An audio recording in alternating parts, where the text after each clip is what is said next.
नमस्कार दोस्तों, स्वागत है आप सभी का हमारी YouTube channel Ajit the railway pointsman में। दोस्तों, मेरा नाम अजीत कुमार शर्मा है और मैं वर्तमान में सेंट्रल रेलवे के जलगांव स्टेशन पे असिस्टेंट पॉइंट्समैन पद पे कार्यरत हूँ।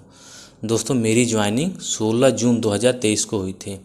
2019 की भर्ती थी, लेकिन इसका एग्ज़ाम 2022 में हुआ और 2023 जून में हमारी ज्वाइनिंग कराई थी। दोस्तों, ज्वाइनिंग के बाद हमारी 1 महीने की इनिशियल ट्रेनिंग हुई थी। उसके बाद 2.5 महीने के लिए हमारी प्रैक्टिकल ट्रेनिंग हुई थी। तो हमारी जो पहली सैलरी है लगभग 2.5 महीने बाद अगस्त लास्ट में आई थी, जो थी 38,000 रुपये। लेकिन वो क्या थी, 45 दिन की सैलरी थी। तो इस हिसाब से काउंट किया जाए तो 30 दिन की हमारी सैलरी बनी थी 25,000 रुपये। तो हमारी पहली सैलरी कितनी थी, 25,000 रुपये। और तो वर्तमान में हम देखेंगे कि मेरी सैलरी अभी कितनी बन रही है। तो आइए दोस्तों चलिए दोस्तों शुरू करते हैं। देखेंगे जून 2025 की मेरी सैलरी स्लिप। तो देखिए, सबसे पहले देखेंगे कि ये किस महीने की मेरी सैलरी है, तो जून 2025 की सैलरी है। इसके बाद देखेंगे तो इसमें क्या आता है मेरा, सबसे पहले नाम आएगा, उसके बाद पद नाम क्या है, असिस्टेंट पॉइंट्समैन में हूँ अभी। विभाग कौन सा है, ऑपरेटिंग विभाग में आता है पॉइंट्समैन। उसके बाद स्टेशन में जलगांव स्टेशन पे कार्यरत हूँ। बिल यूनिट जो है, मतलब जिस स्टेशन पे कार्यरत रहते हैं उसका एक यूनिट नंबर रहता है, उसी के आधार पर आपका पेमेंट बनता है। उसके बाद क्या है, मेरा आधार नंबर है। उसके बाद जन्म तिथि है। कार्यग्रहण देखिए दोस्तों, 16 जून 2023 को मेरी क्या हुई थी, ज्वाइनिंग हुई थी। इसके बाद लेवल, तो वर्तमान में मैं लेवल 1 में हूँ। इसके बाद बेसिक, तो बेसिक पे मेरा कितना है, 19,100। जब मैंने ज्वाइन किया था दोस्तों, उस समय मेरी बेसिक कितनी थी, 18,000 रुपये थी। उसके बाद मेरा एक इंक्रीमेंट लगा तो 18,500 हुआ। उसके बाद जब अगला इंक्रीमेंट लगा तो मेरा हो गया 19,100। अभी अगली मेरी वेतन वृद्धि कब होगी, तो 1 जनवरी 2026 को मेरी क्या होगी, अगला इंक्रीमेंट लगेगा। इसके नीचे मेरा क्या है, मोबाइल नंबर दे रखा है। इधर देखेंगे तो प्रान नंबर है, भुगतान मोड है, बैंक है, IFSC कोड है, खाता संख्या है और अस्थायी खाता संख्या यानी पैन कार्ड नंबर है। इसके बाद देखेंगे कार्य दिवस दोस्तों।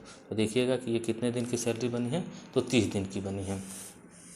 इसके अभी नीचे देखेंगे दोस्तों, तो सकल वेतन कितना है, तो 32,876 रुपये है। और ये कैसे बना है, क्या क्या जोड़ के 32,876 बना है, तो ये देखेंगे दोस्तों। सबसे पहले बेसिक है, बेसिक कितना है, 19,100। इसके बाद डियरेंस अलाउंस, DA अभी वर्तमान में कितना है, 55% है, तो उस हिसाब से मेरा होता है 10,505 रुपये। इसके बाद है ट्रांसपोर्ट अलाउंस। ट्रांसपोर्ट अलाउंस क्या है, ड्यूटी आने और जाने के लिए जो अलाउंस मिलता है हमको, उसे ट्रांसपोर्ट अलाउंस कहते हैं। ये क्या होता है कि 900 और DA जितना परसेंट रहता है वो मिलता है। तो ये जोड़ के हमारा कितना हो गया, 1395 हो गया। इसके बाद दोस्तों नाइट ड्यूटी अलाउंस है। नाइट मैंने इस महीने में 12.66 यूनिट की थी और एक यूनिट का मेरा वर्तमान में बन रहा है 148 रुपये 50 पैसे। तो इस हिसाब से मेरे हो गए 1876 रुपये। दोस्तों, इस महीने ये कभी NH नहीं था। NH क्या होता है, नेशनल हॉलीडे। इस नेशनल हॉलीडे पे अगर हम ड्यूटी करते हैं तो अलग से 480 रुपये हमको मिलता है। तो इस महीने एक भी नहीं था, इसलिए मेरा NH इस महीने नहीं जुड़ा है।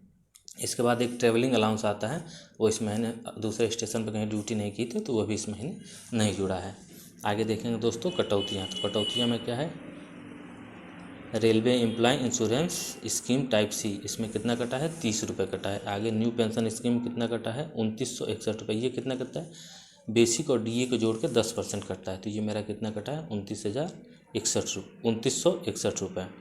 आगे हाउस रेंट है। हाउस रेंट क्या है ये दोस्तों, कि मैंने रेलवे क्वार्टर ले रखा है, तो रेलवे क्वार्टर लेने के बाद उसकी मेंटेनेंस चार्ज कटती है, तो वो कितना कटा है, 340 रुपये कटा है। उसके बाद वाटर चार्ज कटा है 15 रुपये और टैक्स ऑफ महाराष्ट्र कितना कटा है, 200 रुपये। इस हिसाब से मेरी टोटल सैलरी बनी है 32,876। टोटल कटा हुआ है 3546 रुपये और अभी नेट पे मतलब इन हैंड मुझे कितना मिला है, तो 29,330 रुपये अभी इन हैंड मुझे प्राप्त हुआ है। दोस्तों, इसमें HRA नहीं है। HRA मैंने रेलवे क्वार्टर ले रखा है, इसलिए मुझे HRA नहीं मिलता। अगर मैंने रेलवे क्वार्टर नहीं ले रखा होता तो मुझे बेसिक का 10% जो होता है HRA मिलता, तो मतलब 1910 रुपये मुझे क्या मिल जाता, अलग से हाउस रेंट मिल जाता। तो मैंने क्वार्टर ले रखा है, इसलिए वो नहीं आया। तो ये थी दोस्तों सैलरी। अभी वर्तमान में मेरी कितनी बन रही है, तो 32,876 रुपये बन रही है। तो ये थी दोस्तों जून महीने की सैलरी। दोस्तों, ये थी जून माह 2025 की सैलरी जो आपने देखा। मेरी पहली सैलरी कितनी थी, 25,000। वर्तमान में मेरी कितनी बन रही है, 32,000 के आसपास। तो ये थी दोस्तों सैलरी। आपको ये वीडियो कैसा लगा, ये कमेंट बॉक्स में ज़रूर बताइएगा। और वीडियो अच्छा लगा हो तो लाइक कीजिए, शेयर कीजिए और चैनल को सब्सक्राइब कीजिए, ताकि जो भी मैं वीडियो बनाऊँ उसका नोटिफिकेशन आपके पास पहले पहुँचे और उसको आप देख सकें। बहुत बहुत धन्यवाद दोस्तों।